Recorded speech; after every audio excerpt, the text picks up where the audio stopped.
Kenalin, nama Ane Dante.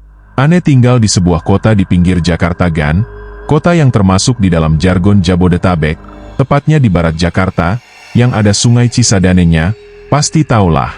Ane suka nongkrong di warkop di bilangan Joglo Jakarta Barat sekalian kumpul sama temen-temen Ane. Kira-kira sebelum bulan puasa saat nongkrong, salah satu temen Ane, si Jiung punya usulan buat naik gunung. Jiung, woi brother, libur lebaran lu pada gak kemana-mana kan ya? Daripada kita cuma nongkrong di warkop mulu habis lebaran, mending kita naik gunung aja yo, biar keren kita. Azad, serius Luong? Futsal 20 menit aja nafas udah gak kuat, apalagi naik gunung Jiung, gua serius mau gak? Semua, setuju dah. Jiung, tapi kira-kira ke gunung mana ya? Yang bagus gunungnya, woi Dante, kemana nih enaknya? Kan di sini yang suka mendaki gunung cuma lu doang. Gede, Guntur, Cikuray, Papandayan udah semua lu daki, kira-kira kemana nih? Dante, kalau menurut gua sih kita ke Merbabu, Sumbing atau Sindoro aja. Sekalian nanti di sana ada temen gua, namanya Jawa sama Ical, mereka juga berpengalaman di 3 gunung itu. Jiung, ya dah, oke fix kita ke Merbabu aja. Gua sering lihat di Instagram. Merbabu bagus banget, apalagi banyak edelweissnya. Ibad, iya tuh bang, kita ke Merbabu aja. Ya udah fix tanggal aja. Alpin, iya tuh mumpung liburan UAS kuliah. Ya udah kalau kata gua sih tanggal 16 SD 22 Juli aja. Gimana? Ozan, gua MAH ikut aja ya. Jiung, ya udah fix tanggal segitu. Kumpulin uang, terus apalagi teh? Dante, siapin carrier, sleeping bag, matras, tenda nanti nyewa, gas portable, logistik buat di gunung, dan jangan lupa ya sepatu atau sendal gunung. Jiung, yudah fix, nanti gua kabarin. Irul, Pi, Dejan ama Yopi, dah gua pengen balik, udah lumayan malam. Semua, ya udah. Dante, sampai tanggal 16 Y di stasiun Sudimara, Jombang, ngumpul di sana. Semua, oke. Setelah Ane ngurus masalah sewa menyewa tenda dan tiket kereta, FY kita naik kereta Bengawan turun di stasiun Lempuyangan, Jogja. Dan pada tanggal YG telah ditentukan tanggal 16 Juli, kita semua berkumpul di stasiun Sudimara. Setelah packing ulang di stasiun, kita sempetin berdoa, kita langsung berangkat naik komuter ke Tanah Abang, terus dari Tanah Abang ke Pasar Senen. Di Senen kita nunggu sejam sampai keretanya siap, pukul 11.30 kereta siap dan kita naik. Oke, let's tere, adventure has begin, and the terror already spy. Setelah perjalanan dari stasiun Pasar Senen yang dimulai pukul 11.30, kami sampai di Lempuyangan pukul 20.35, kondisi di Jogja saat itu gerimis hujan. Kami berteduh di Lempuyangan, saat reda kami berjalan ke Malioboro, dan kita ngegembel di Malioboro sampai pagi. Cukup berkesan awalnya buat Ane, karena kita benar-benar tidur di trotoar Malioboro sampai pagi, untung gak hujan lagi. Paginya kami ibadah dulu di Masjid Malioboro. Nah setelah ibadah, kami naik Trans Jogja jurusan Terminal Jombor, di sini udah mulai horornya. Awalnya bus sepi gan, kita semua duduk, nah saat bus berhenti di halte buat cari penumpang, banyak orang masuk dan diantaranya cewek-cewek dan lansia. Nah otomatis kami sebagai laki-laki ngalah dong, kita mutusin berdiri. Aneh ngalah buat seorang kakek tua yang kelihatannya capek banget. Aneh menurut Aneh karena kondisi saat itu pagi hari di mana orang-orang baru bangun dan seger buger. Nah pas di perjalanan itu si kakek bangun terus dari duduknya buat bisikin Aneh. Jujur Aneh awalnya agak risih, tapi anehnya yang dibisikin dia ke Aneh itu segala hal tentang hidup Aneh. Aneh rada gak percaya kenapa dia tahu semuanya.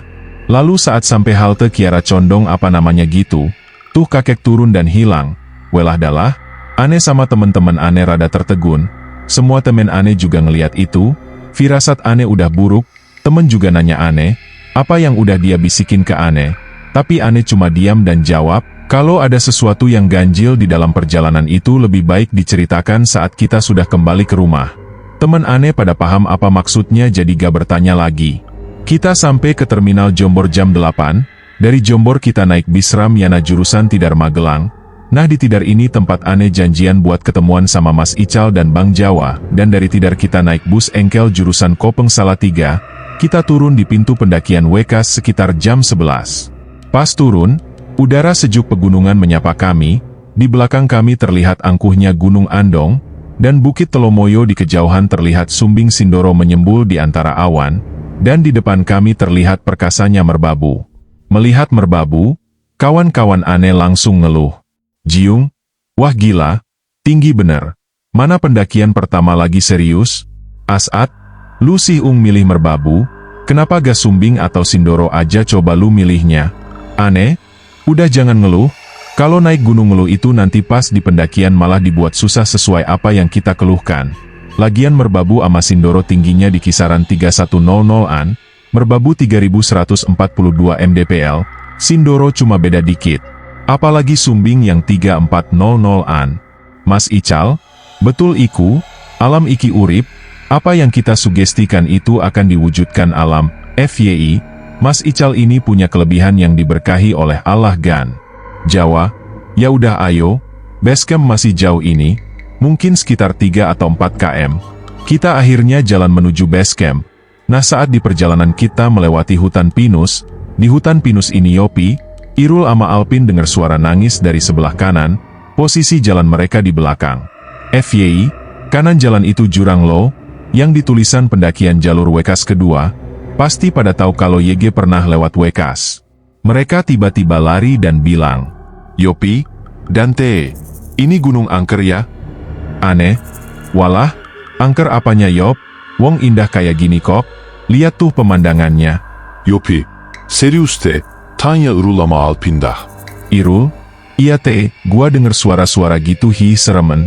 Yopi, Pin lu ngapa diem bae? Alpin, udah diam aja, jangan dibahas, gak usah sugges. Mas Ical, udah gak apa-apa jalan aja. Cukup lama kami jalan ke base camp, jujur ini nguras tenaga, belum jalur pendakiannya. Kami akhirnya tiba di base camp sekitar sejam. Base camp Ekas ini udah di ketinggian 1900-an mdpl sampai base camp udah zuhur dan kita ibadah, pesan makanan dan istirahat. Kita emang udah rencana nginep di base camp Pak Andre ini, pada tahu pasti yang pernah ke Merbabu via Wekas. Jujur aneh rasanya tuh ngantuk banget di sini. Aneh habis makan langsung tertidur sampai besok paginya, ngelewatin sholat asyar, maghrib, dan isya. Pas bangun udah subuh, aneh rada geli ketawa ngeliat temen aneh pada kedinginan, apalagi temen aneh si Ibad tidur sambil berdiri, ngakak aneh emotikon ngakak, Semua aneh bangunin buat sholat subuh dan packing ulang. Nah saat aneh mau ambil wudhu, aneh pegang airnya dan rasanya konyol dinginnya. Setelah sholat kita keluar buat ngeliat pemandangan, cuaca masih rada gelap, pas kita ngeliat ke atas, sekilas ada orang hitam tapi terbang. Ibad, Alpin dan Dejan yang takut setan langsung masuk lagi ke base camp, sedangkan yang lain pada cengong ngeliatin itu benda hitam. Fuad nenangin aneh bilang, Aneh, ini cuma ilusi optik mungkin, apalagi sinar matahari mulai nongol tuh. Mas Ical, itu bukan ilusi optik kok, itu emang bener makhluk sini, itu penghuni pos 1 bayangan. Aneh mikir, kenapa Mas Ical ngasih tahu ini di depan anak-anak? Pada nelen ludah jadinya. Lalu Bang Jawa nyambung. Jawa, gak apa-apa kok udah jangan dipikirin. Asal kalian gak macem-macem dan ganggu aja. Yo wes yo, masuk, kita packing ulang lagi. Dari sini aneh mulai ngerasa bahwa ini bakal lebih horor dari Cikuray di mana aneh ngeliat kuntilanak tanpa mulut di pos 6 Cikuray. Anehnya Merbabu itu gak ada riwayat horornya sama sekali di kalangan pendaki, dibandingkan Gunung Salak, Slamet dan Ciremai. Bahkan dengan Gunung Gede dan Arjuno Weliang yang ada alun surya kencananya di Gede bahkan alas Lali Jiwo, serta ngunduh mantunya Arjuno Welirang, Merbabu gak seserem mereka. Tapi aneh teguhin niat aneh. Wong aneh gak ada niatan buat ganggu kok, yo wes lah lanjut. Setelah kami packing ulang di dalam base camp, kami bersiap memulai pendakian. Kira-kira jam 7.30 kami kumpul di depan base camp sambil doa Gan. Kami bagi posisi pendakian Gan, Mas Ical dan Bang Jawa sebagai leader karena mereka hafal jalur, dan posisi aneh sebagai sweeper Gan, bukannya sombong Gan. Posisi aneh di sini bisa dibilang cukup berpengalaman dan paling kuat nafasnya. Aneh gak ngerokok, gak kayak kawan-kawan aneh. Kami start pendakian, jalurnya masih jalur susunan batu, kita ngelewatin rumah-rumah warga, lalu jalan sedikit nanjak sebelum masuk vegetasi. Saat nyaris masuk vegetasi, jalanan batu terputus, di ujung jalan terdapat makam yang bertulis Eyang. Teman Ane pada Parno ngeliat ada makam, ngeliat mereka Parno, Mas Ical langsung ngingetin. Mas Aikel, ora usague di yo, wong kumo makem. Dejan, wah mas, gua takut, kok ada makam segala sih? Yopi, slow si Jan, gak ganggu, niat bersihin, entar kalau ngeliat keindahan nih gunung juga takutnya hilang, nih filter sebatang. Ane, wancik, kuat nanjak sambil ngudut. Yopi, biar gak takut dia. Tiba-tiba angin berdesir cukup kencang datang dari atas, bukan horor sih, tapi emang angin gunung menuruni lembah. Bang Jawa, ya udah ayo jalan, udah mendung itu. Ane, ya udah ayo. Ane ngerasa ada bayangan di balik bangunan makam yang sedikit mengintip. Pendakian dimulai lagi, kita berjalan sampai ada kucuran air dari pipa. Nah di sini kami ngisi persediaan air buat di atas. 15 menit kita di sini. Akhirnya kita jalan lagi, di jalan menuju pos 1 pohon tumbang, banyak suara-suara aneh yang Ane akuin bukan suara hewan atau angin. Ini seperti suara obrolan-obrolan yang terasa dekat, tapi saat kita sadar ini gak wajar, suara itu menjauh, entah teman Ane pada ngerasa atau enggak, yang jelas Mas Ical ngingetin. Mas Aikel, hanggan melamun yo, kiri juran. Ane faham Mas Ical bilang gitu supaya anak-anak gak fokus sama suara itu, karena Mas Ical sadar bahwa anak-anak dengar semua suara itu, terbukti setelah cerita mereka saat kembali ke Jakarta Skip. Kita jalan terus sampai akhirnya di pos 1 pohon tembang. Nah di pohon tumbang ini si Ozan katanya ngeliat nenek-nenek dan pingsan. Mas Ical langsung nyamperin Ozan dan dia komat kamit. Akhirnya si Ozan sadar, tapi diam aja. Saat kita deketin, Mas Ical bilang jangan banyak tanya. Eyalah Gondes, ada apa-apanya ini pasti. Karena kabut mulai turun dan suasana mulai dingin, kita lanjutin buat jalan. Di jalan banyak banget godaannya, ada yang ngeliat kijang emas lah, harimau putih atau monyet GBR buntut, HDH ini jalan siang aja diganggu. Walau diganggu kita tetap jalan terus sampai pos 1 Telaga Arum. Nah di sana kami break, Mas Ical ngingetin. Mas Ical, pokoknya jangan takut, kita jalan terus aja, rest berapa menit nih Dante? Ane? 10 menit aja mas.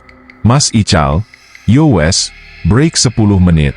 Serasa cukup break kami melanjutkan jalan kami menuju pos 2. Ya memang di pos 2 itu nanti kami niat memasang tenda camp. Di pos 2 rencananya kami ngecamp 3 hari 2 malam gan. Selama perjalanan ke pos 2 tidak terlalu banyak gangguan. Hanya sekelebat bayangan di belakang yang terus mengikuti. Ane positif thinking aja, mungkin monyet.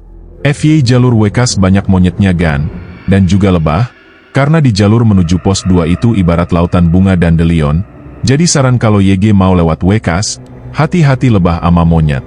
Setelah 4 jam perjalanan, kami tiba di pos 2 Wekas, kira-kira jam 11.30-an lah. Di pos 2 ini Ane terpana, dinding punggungan di sebelah kanan dari arah datang begitu mempesona, pik di akhir cerita. Ane puterin tuh pos 2, di situ ada jurang gan, Ane deketin tuh ke bibir jurang, Ane nambah terpesona, di bawah ada air terjun yang lumayan deres, tapi terlihat cukup jauh di dasar jurang gan. Tiba-tiba Mas Ical bisikin Ane. Mas Ical, iku curuge tempat adus kuntilanak, itu curugnya tempat mandi kuntilanak. Welah dalah ente emang punya six sense mas, tapi jangan belak-belakan juga mas, gumam Ane. Ane gak terlalu takut gituan gan, tapi cuk merinding juga, lalu Ane ngalihin. Ane, yo wes mas, kita pasang tenda aja, sekaligus masak buat makan siang. Mazikau Yovis. Akhirnya kami pasang tenda dan masak siang itu. Setelah tenda selesai dipasang, dan makan siang tersaji, kami makan siang itu, terasa nikmat di udara yang sejuk kedingin-dinginan, udara terasa lembab walau matahari terik siang itu, wajar sih. Pos 2 Wekas ada di ketinggian 2500 mdpl. Setelah makan terdengar suara adzan yang dibawa angin dari lembah, kami ibadah. Setelah ibadah, Mas Ical sebagai leader bagi-bagi tugas buat nyari kayu bakar buat nanti malam. Mas Ical, ayo siap-siap cari kayu bakar buat api unggun nanti malam. Suhunya bisa sampai nyaris 0 derajat soalnya. Ayo cari kayu, kita bagi-bagi tim, jangan hancurin tanaman yang masih hidup ya. Ane, oke. Kita bakal bikin 3 tim, 1 tim 3 orang, Jadi ada 9 orang yang nyari kayu dan 4 orang sisanya bakal jaga tenda. Kelompok 1 Jiung, As'ad, Ibad, kelompok 2, Alpin, Ojan, Irul, kelompok 3 gua, Pi ama Dobleh. Dejan, Bang Jawa, Mas Ical sama Yopi jaga tenda. Oke Mencar, jangan ngilang. Kita nyari kayu Gan, gak ada gangguan kali ini, ya setidaknya buat kelompok aneh, gak tahu kelompok lain. Yang jelas aneh nikmatin itu nyari kayu sambil lihat-lihat pemandangan, ada monyet juga loncat dari pohon ke pohon. Setelah lumayan lama nyari kayu, aneh mutusin buat balik ke tenda sama kelompok aneh dengan bawaan kayu yang cukup banyak. Saat tiba di tenda, kelompok lain udah sampai semua, cuma anehnya si Ojan menggigil kedinginan. Aneh akuin emang cukup dingin, angin terus bertiup, tapi kondisi saat itu terik, ada hangat-hangatnya dikit. Aneh awalnya positif thinking kalau dia emang kedinginan, tiba-tiba Mas Ical megang tengkuk Ojan, dan melakukan tarikan gaib gitu kayak di film-film Tukul atau Kiprana. Weh, tiba-tiba Ojan tidur, ajaib en. Terus Mas Ical bilang, Mas Ical, kan saya udah bilang jangan cabut pohon atau tanaman yang masih hidup. Aneh, emang Ojan kenapa Mas? Mas Ical, Ojan itu matahin dahan kayu, yang ternyata itu tempat siluman monyet. Weleh, anak-anak yang denger makin parno. Duh kenapa Mas Ical selalu gini ya? Semua cuma diam tanpa bahasa, waktu terus berjalan, udara makin dingin, kabut pun mulai turun, jarak pandang di sekitar tenda menipis, semua mulai pakai palkanya masing-masing, terus kita masuk tenda masing-masing, tenda aneh berisi 6 orang, suara adzan asyar terdengar. Sepi kondisi pos 2 saat itu, cuma ada kami dan 2 pendaki yang mengambil posisi camp jauh di ujung pos 2 arah puncak. Kami pun ibadah, nah saat sholat di dalam tenda ini, tenda kami seperti dilempar pasir atau kerikil kecil. Setelah kita cek keluar, ternyata gak ada siapa-siapa, aneh pikir orang iseng ya atau monyet, tapi ini gak ada siapa-siapa. Flisheet juga kenceng, andai ketiup angin, pasti penyangga depannya rubuh. Kita positif thinking terus. Untuk mecahin suasana aneh ada usul ke teman-teman yang di tenda aneh buat keluar lagi dan ngopi. Teman di tenda lain juga keluar. Saat keluar, udara terasa menusuk hingga rusuk sore itu. Yopi, dingin banget teh, gua gak kuat. Aneh, lama-lama juga biasa Yov. Irul, gua kira sama kayak AC rumah. Semua langsung ketawa dengar kata-kata Irul. Kita ngopi sampai nyaris maghrib, ada yang ngerokok juga. Kita bercanda-canda hingga waktu penentu teror datang, ya maghrib, tentu, kami gelar matras sama tikar plastik di luar, kami nyalain api unggun dan sholat di atas matras, hangat rasanya, kami ngobrol dan bercanda ketawa-tawa, sampai tiba-tiba berhenti saat ada tawa asing yang ikut gabung di tawa kami. Dobleh, Wancik, siapa itu ketawa kayak cewek? Yopi, haha, noh Irul suaranya kayak cewek. Pi, jangan sompral Ahrul. Jangan bikin takut. Irul, anjir, bukan gua, sumpah demi Tuhan. Mas Ical, coba lihat atas pohon di sebelah kanan. Jancuk, itu 3 kuntilanak, itu penampakan beneran, bukan aneh doang yang ngeliat, jujur lagi nih, aneh gak takut ginian, tapi risih aneh kalau dimunculin, aneh melongo ngeliatin mereka terbang ke sana kemari. Teman aneh pada tutup kepala pakai kupluk palka, serius ini konyol banget. Bakal gak enak nih perjalanan, akhirnya kita mutusin buat masuk tenda semua. Sedangkan Mas Ical tetap di luar buat ngejaga, di dalam tenda semua langsung pada tutupan sleeping bag, tapi aneh terjaga gak bisa tidur. Yang lain juga pasti gak bisa tidur karena suhu tiba-tiba dingin banget. Mas Ical masuk ke tendanya. Flisheet depan tenda aneh frame penyangganya aneh lepas supaya dia nutupin pintu tenda. Sekitar setengah jam hening, bahkan adzan isya seperti tak terdengar. Aneh nyoba buat tidur, tapi gak bisa. Tiba-tiba tenda berbunyi, plak-plak-plak, aneh pikir angin gan atau hujan, terus Yopi bilang, Yopi, masukin sepatu gehuate, takut baza. As'ad, iya teh, sepatu gua juga, posisi lu kan di depan pintu tuh, keluarin aja tangan lu. Aneh buka seret tenda, tangan aneh keluar, aneh, gak ada angin gak ada hujan, tapi tenda bunyi plak-plak. Wes tangan aneh ada yang megang. Aneh angkat flisheetnya dan kosong, gak ada apa-apa. Tiba-tiba Irul bilang, Irul, tutup begote, Itu lihat depan lu. Dejan, tutup T. Itu anjir apaan itu? Yopi, lah, itu apaan? Tutup te gece. Wanjai, itu orang kuntilanak cuma penuh darah wancik natap ke sini. Ane tutup tuh flishet. Ane jadi rada takut. Ane bilang, Ane, tidur gece, jangan banyak bacot. Setelah Ane bilang untuk tidur, semua mencoba buat terpejam. 4 dari 6 orang di tenda saya berhasil tidur. Mungkin karena lelah saat mendaki dari base camp serta lelah dengan semua yang udah mereka lihat, sisa Ane ama Yopi doang. Tiba-tiba ada suara nyinden. Yopi, ada yang masih melek? Jangan tidur dulu ya. Gua denger suara orang nyinden nih. Slow yav, gua belum tighter. Paling Mas Ical itu nyinden. Secara kan dia orang Jawa Tulen. Yopi, coba lu denger yang bener. Ini MAH suara cewek. Lah kan lu tahu si Ical suaranya ngebas. Aneh, pendaki lain kali baru nyampe, terus nyinden. Yopi, iya kali ya, gua ngapa suggest mulu. Aneh, ya udah lu tidur. Entar jam 2 gua bangunin buat summit, mau ngincer sunrise kan? Yopi, gak bisa tidur gua. Pertama kali ngeliat gitu-gituan, jadi kebayang bae. Tiba-tiba belakang tenda Aneh ada yang nimpuk. Plak-plak, mulai lagi dah. Lama-lama kesel juga Aneh gan. Terus tiba-tiba ada bunyi langkah kaki di belakang tenda Aneh gan. Anehnya di situ itu semak belukar yang lumayan tebal. Terus langkah itu mendekat ke tenda Aneh. Ialah gondes gak ada bayangannya, bahkan siluetnya gak ada yang kelihatan di tenda Aneh. Itu malam terang bulan padahal. Terus itu bunyi langkah berhenti tepat di depan tenda Aneh. Terus dirigen air yang kita bawa bunyi. Tiba-tiba, geleguk, geleguk, geleguk. Prak, bunyi dirigen jatuh, terus sunyi. Aneh lihat Yopi gemeter bae. Aneh tutup kepala pakai kupluk sleeping bag Aneh YG merek JWF. Aneh nyoba buat tidur sambil mikir. Salah apa kita sampai diganggu? Terus bisa-bisanya ini bocah tidur. Sedangkan Aneh nyaksin nih teror berdua sama Yopi. Ini Wancik ada suara dari samping tenda. Aneh tut kuping Aneh pakai tisu basah. Bodoh amat. Tiba-tiba tenda tepat di belakang kepala Aneh terdorong ke arah dalam. Aneh kesel. Aneh teken keluar lagi. Aneh, keteken, tapi gak ada benda apa-apa YG neken. Di luar juga gak ada angin, terbukti dari flishet depan yang gak bunyi.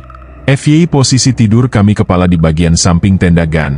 Biasanya kan kepala itu ngahnya ke pintu ya gan, jadi kaki di pintu, tapi kita nggak gan, sialnya Aneh dapat posisi di pintu. Gangguan demi gangguan terus datang, Aneh acuh aja, pasang alarm di HP Aneh pukul 2. Saat itu terpampang jam masih angka pukul 11, akhirnya Aneh coba tidur, Yopi juga gak ada suaranya dan Aneh terlelap. Dit. Bunyi alarm membangunkan Aneh pukul 2. Dingin, itu yang pertama Aneh ucapin, terus Aneh bangunin yang lain, sepertinya di tenda sebelah Mas Ical juga udah bangun, Aneh kasih tahu. Aneh, Mas, bangunin yang lain Mas, mau summit ini? Mazikau, tenang aja. Aneh bangunin semua. Mereka bangun dalam kondisi menggigil, Mas Ical sepertinya udah keluar, jadi Aneh juga keluar tenda. Wah, defak dinginnya, lebih dingin dari Cikuray, padahal di Cikuray Aneh hipogan, Mas Ical di luar nyalain rokok.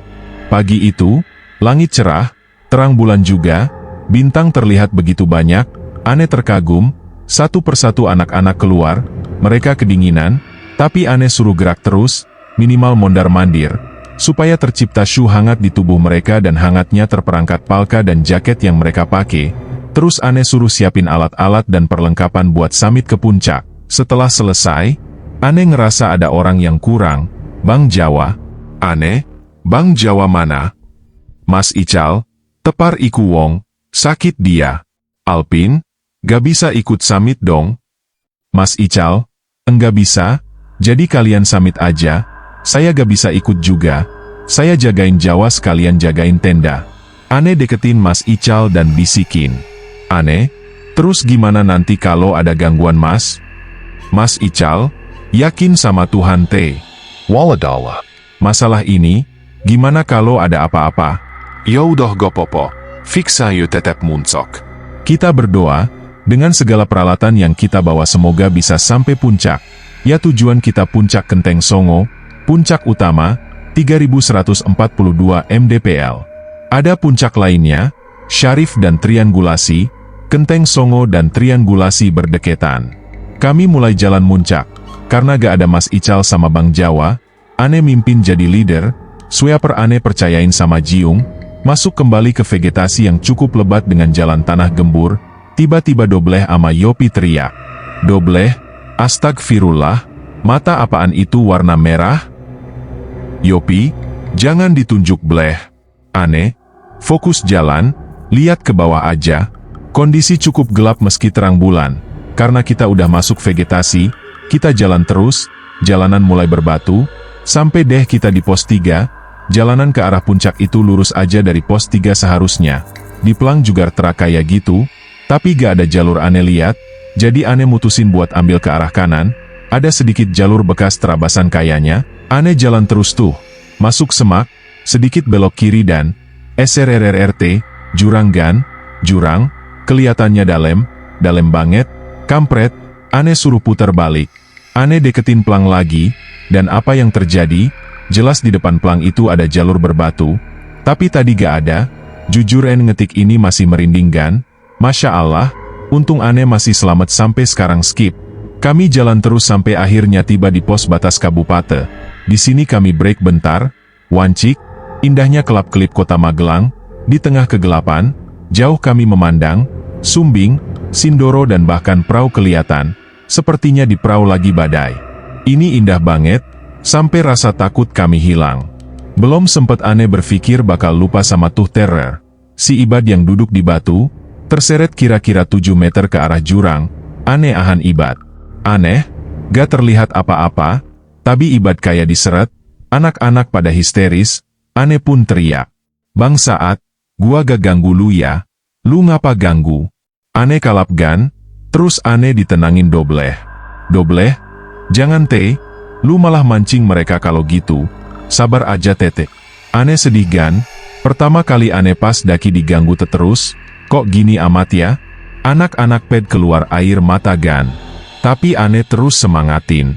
Ane, kalau udah di puncak pasti kebayar dah, diemin baik gangguan para cecunguk ini.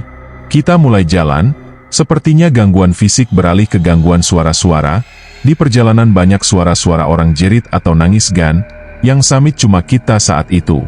Gak nyangka, matahari udah terbit, dan kita belum sampai puncak, padahal udah 4 jam jalan. Ane akuin jalan kami lamba banget, dinginnya bukan main, ambut kita semua jadi es, bibir pecah semua, tangan jadi tebel gitu, kayak frostbite. Ane nangis gan, sejadi-jadinya, gak kuasa ane gan, gagal gini, ane ngerasa bersalah, gagal bah temen-temen ane yang pertama kali mendaki ini dapat sunrise, ane gagal, ane minta maaf ama temen-temen ane gan. Ane, maaf ya, gua gagal bawa lu dapet sunrise. Pi, ini bukan masalah dapet sunrise teh, ini masalah kebersamaan kita menggapai puncak sama-sama, sukses sama-sama. Dengar kata-kata Pi, gua makin nangis, yang lain juga mulai netes air mata, sambil nguatin ane, Jiung bilang, Jiung, jalan yute, itu kayaknya puncak teh. Terus kita jalan, sampai di sebuah pertigaan, ane pilih arah kiri, terlihat banyak edelweiss, ternyata tempat yang udah kita lewatin juga penuh edelweiss.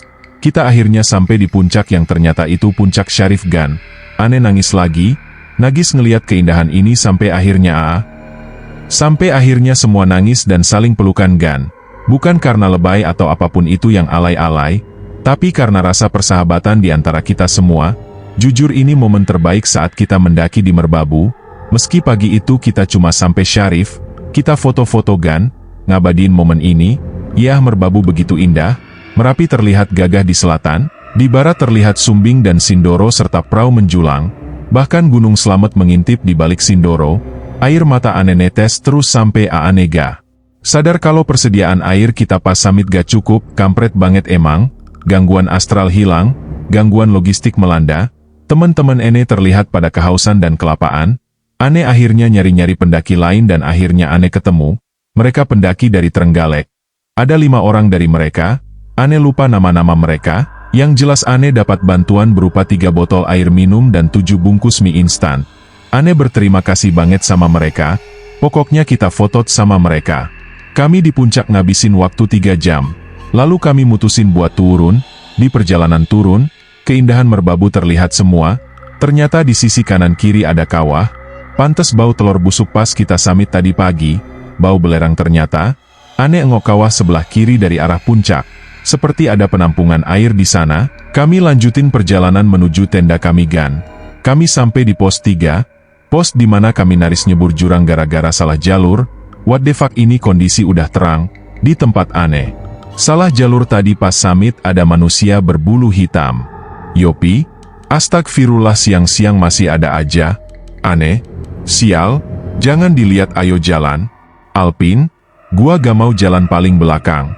Dobleh, iya gua paling depan aja. Irul, iya gua jangan di belakang juga. Aneh, ya udah gua paling belakang. Ayo jalan bego, udah tahu begini malah diem bae. Aneh udah pasrah Gan. Aneh cuma berharap pendakian ini cepet selesai. Kita jalan lagi. Aneh nengok ke belakang dan dia ternyata masih stay di tempat. Sial-sial emang. Di perjalan terus, kita ditimpukin pakai tanah-tanah tapi gak ada yang nimpuk. Dejan, woi lu kondisi begini masih aja sempet-sempetnya bercanda. Main timpuk-timpuk tanah segala. Pasti dan tenih, kan dia di belakang. Aneh, bukan gua, astagfirullah. Gua jalan terus. Gak sempet nunduk ngambil tanah. GRRH. Pi, anjir, suara apaan tuh? Woi lari. Aneh gak tahu ada apaan. Aneh suruh lari aja. Ya walau endingnya ada yang kepleset lah. Akhirnya kita sampai di dekat pos 2. Semua ngos-ngosan Gan. Jong, lu emang ngeliat apaan te sampai nyuruh lari? Sambil nos-nosan. Aneh, gua gak lihat apa-apaan. Cuma gua bosen diganggu terus. Pi, ye kampret, mana gua kepleset lagi? Aneh, yaudah yo ke tendeaja. Kita ke tenda Gan. Kondisi di tenda ada Mas Ical yang lagi masak dan Bang Jawa yang udah kelihatan mendingan lagi minum kopi. Tiba-tiba, Mas Ical, diganggu terus ya kalian? Duble, sampahila wakal. Yopi, lain kali gua gak mau ikut dah kalau ke gunung yang angker. Aneh, ini gunung gak ada riawat angker-angkernya sama sekali. Mas Ical, masih kuat muncak lagi gak? Nanti sore jam 3 kita ke Kenteng Songo. Aneh, kuat tenaganya mah Mas, tapi gak kuat ganggusnya Mas. Mas Ical, harus dikuatin untuk menggapai puncak. Rintangan apapun itu harus bisa kamu lewati. Aneh juga sadar akan kata-kata Mas Ical. Emang banyak hal yang bisa kita ambil dari naik gunung, terutama masalah menggapai puncak. Menggapai puncak karir dalam hidup sama seperti menggapai puncak saat naik gunung. Cape sih emang, tapi kebayar saat kita udah menggapainya. Lalu Aneh nanya Mas Ical. Aneh, Mas Drigen yang semalam mana Mas? Mas Ical, Drigen yang semalam itu diminum genderuwo. Aneh, kenapa sih mereka ganggu kita Mas? Aneh, lagian kalau mau minum, di situ kan ada air dari pipa Mas. Mas Ical, saya juga lagi nyari tahu penyebab kenapa kalian diganggu. Makanan akhirnya siap. Pagi menjelang siang itu kami makan nasi abon sosis nugget. Enak pokoknya. Semua makan bagikan predator yang baru ketemu sama mangsanya. Pas lagi makan, satu tenda rubuh, brrruk. Aneh udah gak bisa positive thinking. Aneh lama-lama terbiasa akan gangguan dedemit sialan ini. Mas Ical, udah gak apa-apa, entar bisa dibangun lagi tendanya. Tapi Aneh udah gak nafsu makan. Aneh bangun tendanya lagi sendirian, bukan karena teman Aneh gak mau bantuin, tapi Anehnya emang udah kesel banget. Aneh masuk tenda dan tiduran. Aneh rebahan, dan mikir kenapa harus seintens ini gangguannya. Baru mikir gitu, tiba-tiba ada bau busuk.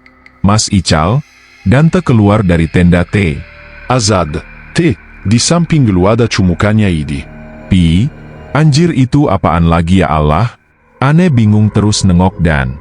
Aneh, setan sialan lu ya? Aneh sambit pakai sleeping bag Yopi. Sialan mukanya hancur banget kampret. Itu mata posisinya di mana? Mulutnya lebar banget, keluar darah dari hidung. Aneh lari langsung keluar tenda. Aneh keluar air mata lagi. Konyol dah nih setannya lama-lama. Serius Aneh nulis ini masih gemeter kayak orang sawan Gan. Stres Aneh lama-lama. Mas Ical bilang, Mas Ical, usahain bareng-bareng terus Aneh diem aja Gan. Udah trauma ini, rasanya pengen balik aja ke Jakarta. Tiba-tiba si Ozan pingsan lagi. Si Ozan tiba-tiba pingsan. Ane panik gan, Bing juga. Kenapa yang pingsan dia terus? Ane buang pikiran itu jauh-jauh. Ane masak air panas gan buat minum Ozan yang lagi disadarin sama Mas Ical. Iopi, dia nggak pakal? Jiung, kok dia mulu yang pingsan? Ane, emangnya lu mau jadi yang pingsan, Ung? Jun, elu mega amperogojin doanya gitu teh. Mas Ical, kayaknya saya tahu. Double, apa angkal? Mas Ical, lihat, nanti bakal terungkap. Ane diem aja gan, matahari makin naik, Ane mutusin buat masak makan siang. Menu siang ini nasi tempe abon karage. Ozan sadar juga akhirnya. Dirawat Mas Ical dari tadi, masakan siap, semua Ane suruh makan siang, dengan lahap kita makan. Pasti pernah dengar istilah, naik gunung bikin lu tahu sifat temen lu. Kelihatan semua sikapnya gan, terutama yang egois. Siang itu Ane habisin waktu ngobrol-ngobrol. Zuhur berlalu, kita sholat gan, selesai sholat, wacana Mas Ical tadi pagi kembali jadi topik obrolan. Mazikau, gimana? Mau muncak lagi gak nanti jam 3? Ane, saya ikut Mas kalau muncak lagi. Jawa, gua juga ikut, tadi pagi gak dapet puncak gua, kan gua tepar. Dobleh, iya gua ikut juga. Pi, gua gak ikut dah fisik gua gak kuat.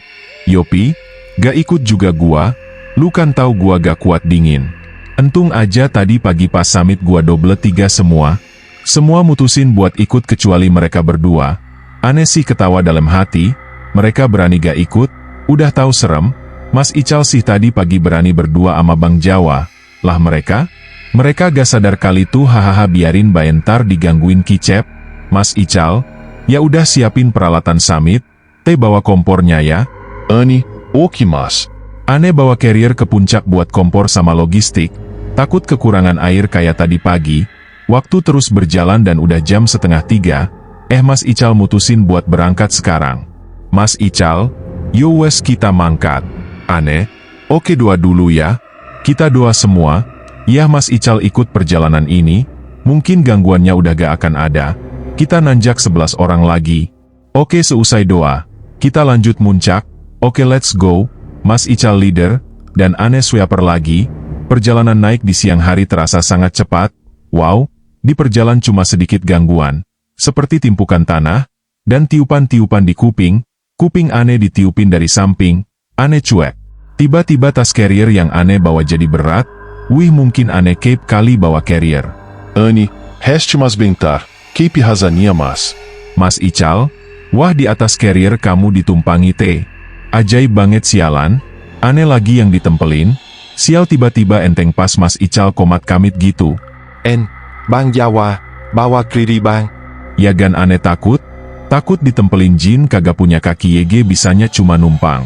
Yah kami lanjutin perjalanan, tak terasa kita udah sampai pertigaan dekat puncak. Kita ambil kanan ke arah Kenteng Songo, kita jalan terus, muterin sebuah bukit dan Ane terpaku, sabana sebagus ini, sial ada jembatan setan pas banget sebelum Kenteng Songo. Kita lewatin tuh jembatan, samp 0 puncak. Lagi-lagi Ane netes, ya sore ini lautan awan benar-benar tersaji di hadapan Ane. Semua nangis kecuali Mas Ical sama Bang Jawa yang udah pernah kesini.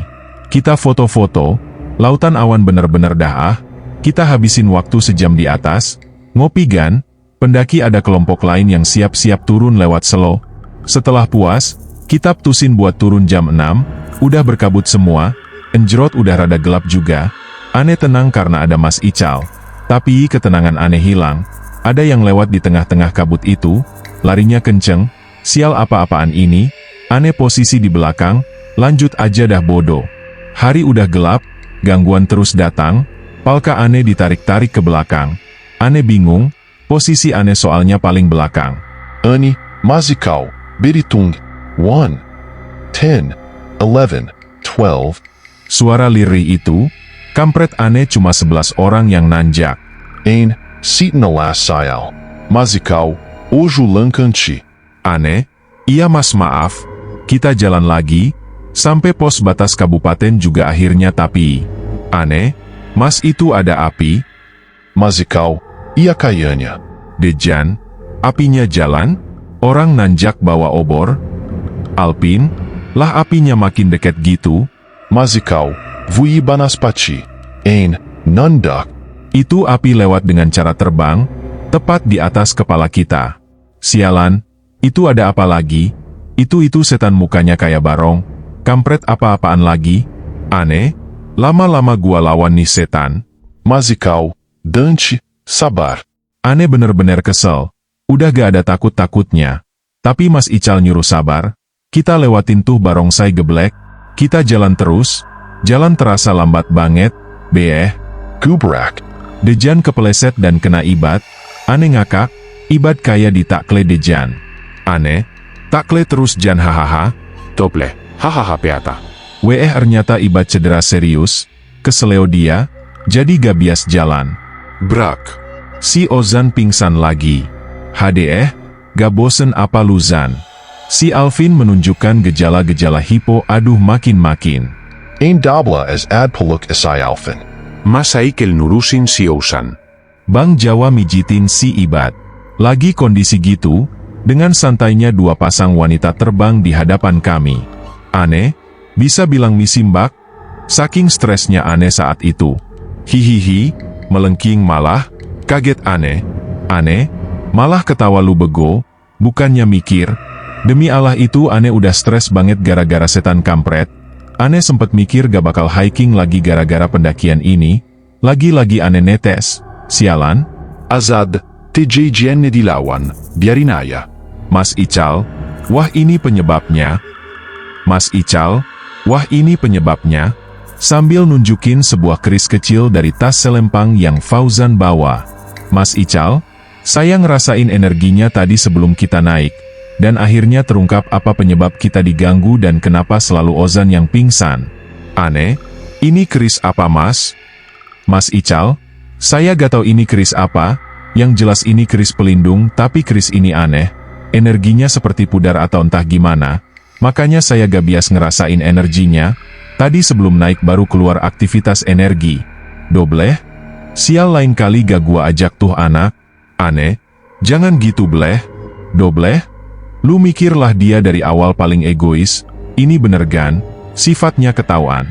As'ad, ya udah bleh jangan emosi dulu, urusin Alvin sama Ozan dulu, Ibad biar diurus Jawa, Alvin sama Ibad udah agak mendingan, tinggal Ozan yang belum sadar. Setelah 1 jam kita nunggu, dingin banget, udah gelap, mungkin jam 7-an, akhirnya Ozan sadar. Dobleh, si bodoh akhirnya sadar. Aneh, HSST bleh, jangan sampai ada konflik antara kita, andai lu ada dendam pribadi apa gimana, urusin di Jakarta itu hak lu dah. Mas Ical, Zan, ini keris buat apa?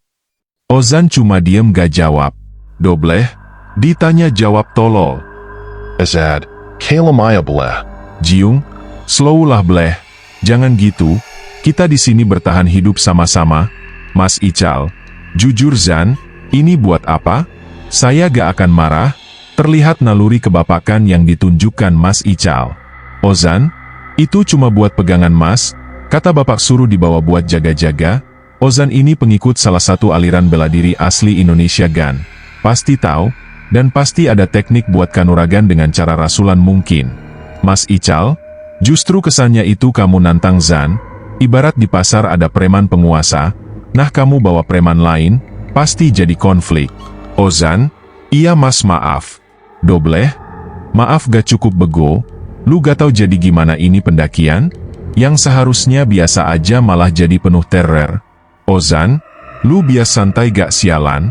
Aneh, udah bleh, lu jangan bikin ribut, lu juga Zan, baru siuman udah gitu aja. Mas Ical, ya udah yang penting semua gak kenapa-kenapa, kalian tabah aja andai ada gangguan lagi, ya udah siap-siap jalan. Kasian Pi sama Yopi cuma berdua di camp. Kita akhirnya siap-siap buat jalan lagi menuju camp setelah Alvin dan Ibad udah bener-bener siap. Kita jalan lagi, ya bener aja, perjalanan penuh godaan. Aneh kali ini jadi leader, Mas Ical jadi sweeper. Di depan Aneh banyak banget penampakan kuntilanak sama genderuwo. Ada juga siluman monyet yang loncat ke sana kemari. Aneh cuek aja gan, kondisi gelap. Aneh, pokoknya jalannya nunduk lihat pijakan, Jangan celingak-celinguk, Dobleh. Emang ngapa teh? Anjir, noleh ke samping kiri. Aneh, kan udah gua bilang. Hihihi. Sial dia que tava melenking. Anitahan emoziane. Ein, antangwasabar. Deyo, odar te diem.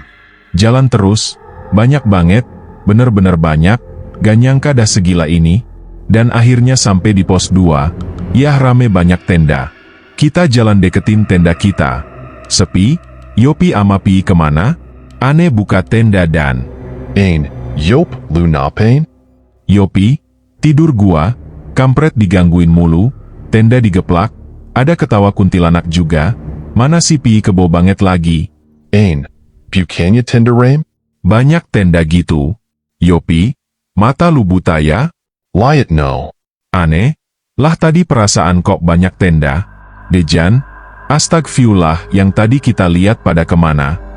Doble, si alimang gara-gara si tolol. Ozan, apa lu bilang? Ngangkat kerah Dobleh. Jawa, lu mau so jagoan di sini, lu gak kasihan noh ama Alpin, dia langsung masuk tenda noh kedinginan, malah pada ribut. Yah Alpin malam itu bener-bener hipotermia, ampe kencing di celana, aneh tamparin gak sadar, aneh ajak ngomong malah ngelantur, aneh minumin air mendidih malah kebal kayak debus, nafasnya dingin dan menggigil terus. Aneh gantiin bajunya, gak apa-apa bekas kencing juga, aneh dobelin pakai baju yang di carrier aneh dan carrier dia double baju 5, terus sleeping bag 3, aneh takut dia lolos, dia salah satu kawan baik aneh, dan juga kalau lolos, bilang apa sama orang tuanya. Alpin udah gak menggigil dan tidur nyenyak kayaknya. Ibad juga di tenda lain tidur menggigil. Ein, bad lu hipo bad nama bapa lu siapa? I bad, Teja. Aneh, alhamdulillah masih sadar. Yang lain malah pada ketawa. Aneh lanjutin masak buat makan malam, terus bakar api unggun buat ngangetin. Weh awan badai kelihatan di sana. Makan malam kali ini seadanya. Cuma nasi goreng, semua makan kecuali Alpin dan Ibad. Lagi-lagi keegoisan terlihat, maruk asli maruk. Lanjut ibadah, dan tidur, malam itu gangguan juga terus dating bertubi-tubi. Sampain bilang. Aneh, udah kayak ganggunya, gua seduhin kopi dah. Saking sompralnya dan gara-gara stres. Hadehane coba buat terpejam dan sedikit-dikit bias sampai akhirnya aneh terbangun karena sebuah teriakan. Yeah si Ozan teriak, kayaknya dia jadi sasaran teror para begundal goib. Terdengar percakapan dari tenda sebelah. Dobleh, mampus lu, gara-gara lu nih, kena batunya kan lu, biar ditongolin kepala bunting lu. Jiung, kalau dia dinampakin, kita juga ngeliatlah, kita kan setenda. Dabla, oh ya? Jujur aneh ketawa di dalam hati meski lagi teror gitu, masih sempetnya aja polos gitu. Aneh lanjutin tidur aja gan, sekitar jam 2 pagi aneh kebangun, aneh lihat Yopi, dia gabis tidur keknya, bener-bener dingin, tembus sleeping bag juga. Aneh, Yop, gak tidur? Yopi, ga baayes te GUA, menne die ganggoemulu, temenin GUAte. Aneh, iya slow, gak bias tidur lagi gua. GRHH. Kajet, kirain apaan, sirul ternyata ngorok. Aneh ngobrol sama Yopi. Hai. Aneh, kok gak bosen ya ganggu kita? Yopi, anjir suara apaan itu? Aneh, pakai nanya lagi lu, apaan yang suka ketawa? Opi, bodoh. Gubrak. Aneh bingung itu bunyi apa, sampai aneh sadar itu bunyi tenda sebelah rubuh. Dobleh, weh bangun, ini tenda rubuh, Mas Ical, yowes, ayo keluar. Aneh ama Yopi yang beda tenda juga keluar buat ngeliat sekaligus bantuin. Aneh ambil senter lalu aneh arahin ke tenda yang rubuh. Aneh, framenya kecabut, gak mungkin angin yang ngelakuin ini, karena framenya tertancap dalam banget. Aneh, walah, kok bias ya framenya kecabut? Padahal udah ditancepin dalam banget, kalau angin biasa gak mungkin bias nyabut, kecuali badai, tapi kondisi sekarang bukan badai kan. Yopi, kalau orang juga gak mungkin soalnya cuma ada kita di sini. Ozan, astagfirullah itu apaan? Sambil nunjuk ke atas pohon. Dobleh, gak ada apa-apaan sih, mampus lu mang enak dinampakin dewekan. Biar dimakan lu ama setan sini. Mas Ical, dobleh, kamu jangan doain gitu. Ya udah Zan, sekarang kamu tenang aja. Salah kamu juga kan karena bawa azimat keris itu. Ozan cuma nunduk. Ane bangun lagi itu tenda, dan dengan bantuan yang lain, itu tenda akhirnya kelar juga. Semua masuk tenda lagi kecuali Ane, Yopi ama Mas Ical. Ane masak kopi buat ngangetin badan di kondisi dingin yang menurut Ane cukup ekstrim. Lalu Ane mulai ngomong, "Ane, Mas Ical, sampai kapan kita diganggu kayak gini? Tadi tenda yang Mas tempatin rubuh karena gangguan goib kan? Iopi, iya Kal, sampai kapan? Besok kita turun, tapi gua ngeri ada yang diikutin sampai Jakarta, atau malah ada yang gak dikasih pulang ke Jakarta. Mas Ical, tenang aja, paling kita cuma diganggu sampai base camp, mereka penunggu asli sini, gak mungkin mereka ngikutin sampai Jakarta." Yopi, ya udah gua masuk tenda, gua gak kuat dingin banget. Sisa Ane ama Mas Sejal. Mas Ical, Dante, kamu ketemu sama seorang kakek di Jogja? Ani, iya Mas. Mas Ical, dia itu leluhur kamu, kerabat dari Pangeran Diponegoro. Kamu ada hubungan darah sama Gusti Pangeran. Pangeran, kerabat dan pasukannya melarikan diri ke daerah Purworejo hingga Kebumen. Kamu orang Purworejo kan? Ane, iya Mas. Kok Mas tahu saya orang Purworejo? Dan tentang silsilah keluarga, saya sendiri gak tahu apa-apa tentang leluhur saya. Mas Ical, saya tahu dari leluhur kamu itu, pas di base camp waktu kamu tidur. Leluhur kamu itu muncul dan cerita sama saya. Ane, oh itu ya Mas. Mas Ical cuma senyum, sedangkan Ane termenung. Ane punya silsilah keturunan sampai ujung nih di Pangeran Diponegoro. Ane gak percaya itu, bahkan sampai Ane ngetik saat ini, Ane gak percaya juga. Anggaplah itu cuma silsilah keluarga biasa. Siapapun leluhur Ane gak akan berpengaruh terhadap apa yang terjadi ke depannya dalam hidup Ane. Karena takdir bukan karena leluhur, tapi karena Tuhan telah merencanakannya, dan anehnya leluhur Ane tahu cara naik bis. Zaman dulu kan gak ada bis. Ane juga mikir, banyak pelajaran yang bias Ane dapat dari perjalanan kali ini. Kenapa gak di gunung-gunung sebelumnya yang pernah Ane naikin juga? Entah, hanya Tuhan yang tahu. Mungkin Kerena Merbabu masih berada di Karesidenan Kedu, tanah para leluhur Ane. Lamunan Ane buyar ketika Mas Ical nyuruh Ane masuk ke tenda. Ane masuk tenda dan lanjutin tidur.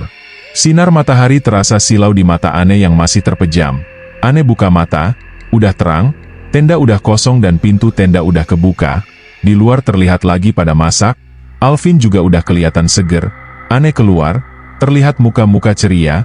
Mungkin karena mau perjalanan turun, pagi itu kita makan besar, semua logistik dimasak. Entah menu pagi ini dinamakan apa karena semua lauk yang kita bawa tersaji.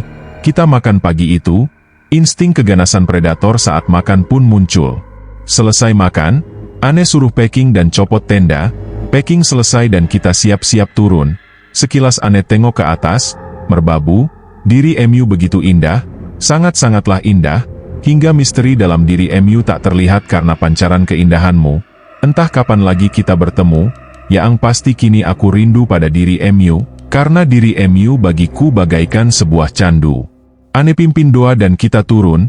Di perjalanan turun, gak ada gangguan-gangguan YGXM, hanya panggilan-panggilan seperti memanggil nama kami. Acuh tak acuh kita tetap jalan. Akhirnya kita sampai base camp, istirahat 3 jam di sana. Lalu kita nyarter losbak warga buat nganterin sampai terminal Tidar. Kita akhirnya sampai di Tidar. Mas Ical dan Bang Jawa memutuskan buat memisahkan diri di Tidar. Yah, karena mereka berdomisili di Magelang. Ane bener-bener terima kasih sama Mas Ical. Kalau gak ada dia, apa jadinya perjalanan kali ini? Setelah itu Ane mutusin buat naik bus Ramayana lagi jurusan Terminal Jombor. Ane milih duduk sendiri. Ane terlelap beberapa saat di bis. Pas bangun di samping Ane udah ada kakek-kakek leluhur Ane yang waktu itu. Dia ngomong pakai bahasa Jawa yang artinya, "Kamu udah tahu siapa saya bukan?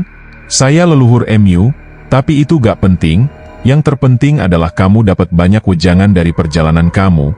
Jangan pernah takut untuk melakukan perjalanan untuk mencari tahu siapa diri MU sebenarnya.